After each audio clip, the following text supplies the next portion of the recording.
పులిహోర ఆవకాయ ఎప్పుడైనా తిన్నారా అండి? చాలా సింపుల్గా చేసేసుకోవచ్చు. టేస్ట్ అయితే మాత్రం అద్భుతంగా ఉంటుంది. మన ఆవకాయకే చిన్న ఎక్స్ట్రా లిటిల్ ఆ తాలింపు తగిలించడం వల్ల టేస్ట్ రెట్టింపు అయ్యి చాలా బాగుంటుందండి.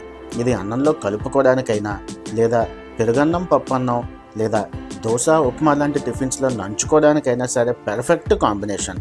సో ఇవాళ మన ఛానల్లో ఈ రెసిపీ చూసేద్దాం.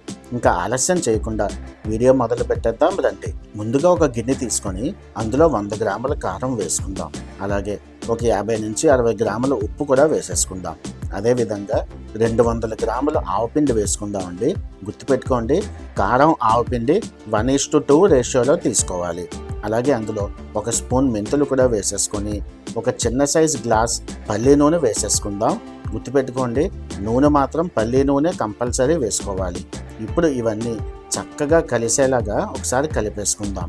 ముందు ఉప్పు మనం ఒక 60 గ్రాములు వేసుకున్నాం. తరువాత లాస్ట్లో మళ్ళీ ఒకసారి చెక్ చేసుకొని ఉప్పు సరిపోకపోతే అప్పుడు అడ్జస్ట్ చేసుకోవచ్చు. ఇలా చక్కగా కలిపేసుకున్న తర్వాత మేమైతే 2 మామిడికాయలు తీసుకున్నామండి. అవి ఇలా చిన్న ముక్కల్లా కోసేసుకొని ఇందులో కలిపేసుకుందాం. గుర్తుపెట్టుకోండి, పైన తొక్కతోనే వేసుకోవాలి. ఇలా వేసేసుకున్న తర్వాత ప్రతి ముక్కకి ఇదంతా పట్టేలా చక్కగా కలిపేసుకుంటే సరిపోతుంది. ఇది ఎక్కువ రోజులు నిలవ ఉండే పచ్చడి అయితే కాదండి. మహా అయితే ఒక 5 రోజుల నుంచి వారం లోపే దీన్ని అమ్మగొట్టేయాలి. అందుకనే మీకు 2 మామిడికాయల కొలతలతోనే చూపిస్తున్నాను. చేసుకోవడం కూడా చాలా సింపుల్గా ఉంటుంది. ఇలా కలిపేసుకున్న తర్వాత దీన్ని పక్కన పెట్టేసి ఇప్పుడు ఒక ప్యాన్లోని 2 స్పూన్స్ ఆయిల్ వేసేసుకుందాం. ఆయిల్ లైట్గా హీట్ అయిన తర్వాత అందులో 1 స్పూన్ ఆవాలు వేసుకుందామండి. అలాగే 1 స్పూన్ శనగపప్పు, అదేవిధంగా మరొక స్పూన్ మినపప్పు కూడా వేసేసుకుందాం. ఇవన్నీ మీడియం ఫ్లేమ్లో చక్కగా ఫ్రై చేసుకుంటే సరిపోతుంది.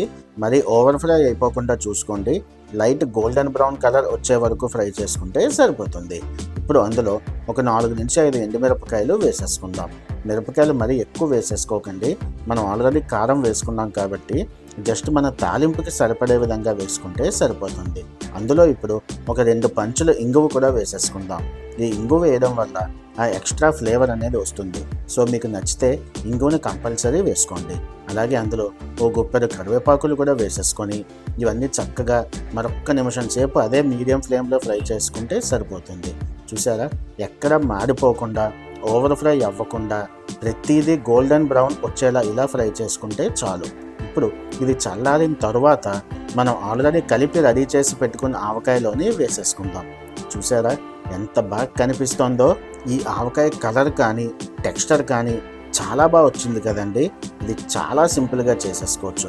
మన రెగ్యులర్ ఆవకాయకి ఈ ఎడిషనల్ తాలింపు తగిలించడం వల్ల టేస్ట్ అయితే చాలా బాగుంటుందండి.